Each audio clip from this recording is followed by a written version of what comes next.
आने वाला जो नया असेंबली का सेशन जो 4 नवंबर को शुरू किया जा रहा है,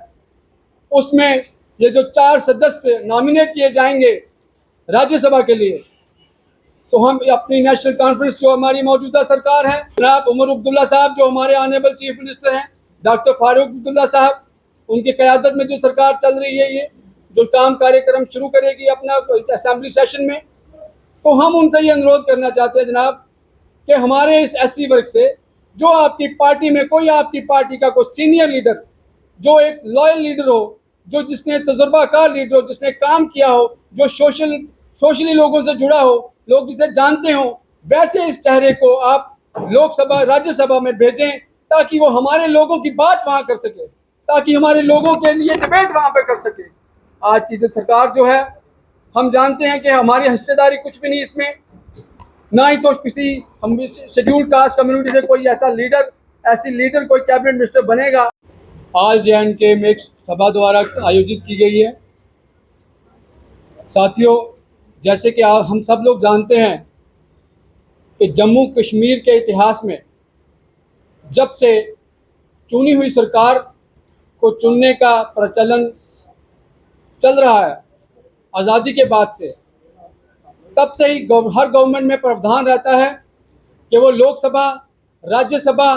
आदि सभा के लिए नॉमिनेटेड कुछ रिप्रेजेंटेटिव विभिन्न बरादरियों या समाज के लोगों द्वारा भेजे जाते हैं वहाँ पे पार्लियामेंट में।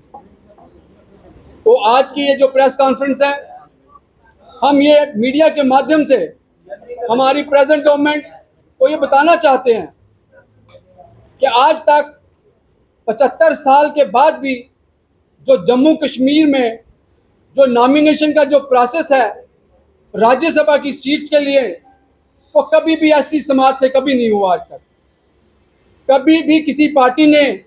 SC समाज के किसी व्यक्ति को चुना नहीं कि वो राज्यसभा में जाए और अपने लोगों की बात वहाँ राज्यसभा में करे, अपने दबे कुचले लोगों की हित के लिए लड़े, लोगों के डिबेट वहाँ पे पार्लियामेंट में करे। साथियों, जिस सदगुरु कबीर साहब को हम मानते हैं, वैसे तो उनका कहना है कि मांगना मरण समान है, मत कोई मांगो भीख, मांगने से मरने भला, ये सदगुरु की सीख कि हम किसी से मांगते नहीं, हमें किसी से मांगना नहीं चाहिए। लेकिन साथ ही उन्होंने ये भी कहा है कि यदि दीन के हित दबे कुचले लोगों के लिए कुछ मांगना पड़े तो उस मांगने में कोई लज्जा, कोई शर्म, कोई छोटी बात नहीं है। तो हम अपनी ये प्रेजेंट गवर्नमेंट है जो नेशनल कॉन्फ्रेंस की गवर्नमेंट है, जैसा कि हमें अनुमान है कि आने वाला जो नया असेंबली का सेशन जो 4 नवंबर को शुरू किया जा रहा है, उसमें ये जो 4 सदस्य नॉमिनेट किए जाएंगे राज्यसभा के लिए, तो हम अपनी नेशनल कॉन्फ्रेंस जो हमारी मौजूदा सरकार है, डॉक्टर जनाब उमर अब्दुल्ला साहब जो हमारे ऑनरेबल चीफ मिनिस्टर हैं, डॉक्टर फारूक अब्दुल्ला साहब, उनकी क़यादत में जो सरकार चल रही है, ये जो काम कार्यक्रम शुरू करेगी अपना असेंबली सेशन में, तो हम उनसे ये अनुरोध करना चाहते हैं जनाब कि हमारे इस SC वर्ग से जो आपकी पार्टी में कोई आपकी पार्टी का कोई सीनियर लीडर,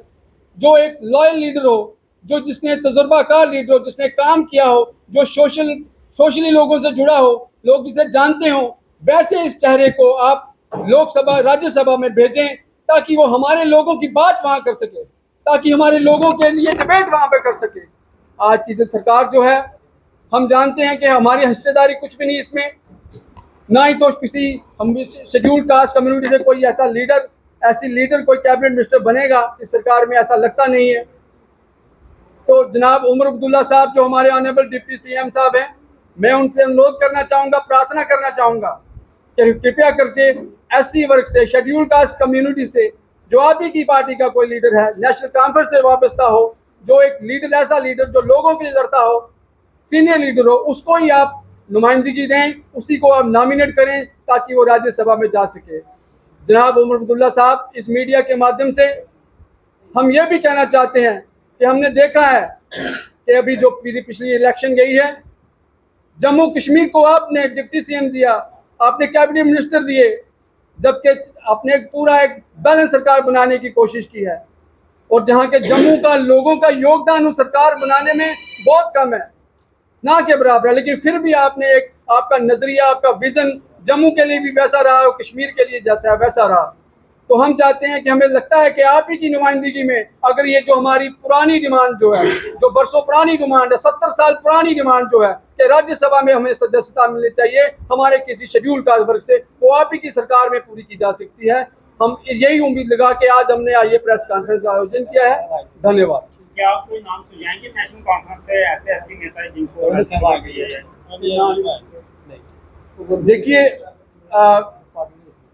मेरे भाई मीडिया मित्रों का ये क्वेश्चन है कि क्या हम नाम सुझाएं। देखिए, हम सोशल ऑर्गेनाइजेशन है, हमारा काम है लोगों की डिमांड, लोगों की बात आगे तक रखना, इन पॉलिटिकल पार्टीज तक रखना। अब वो पार्टीज जानती हैं कि उनके पास कौन कौन से लीडर मौजूद हैं, सीनियर लीडर मौजूद हैं,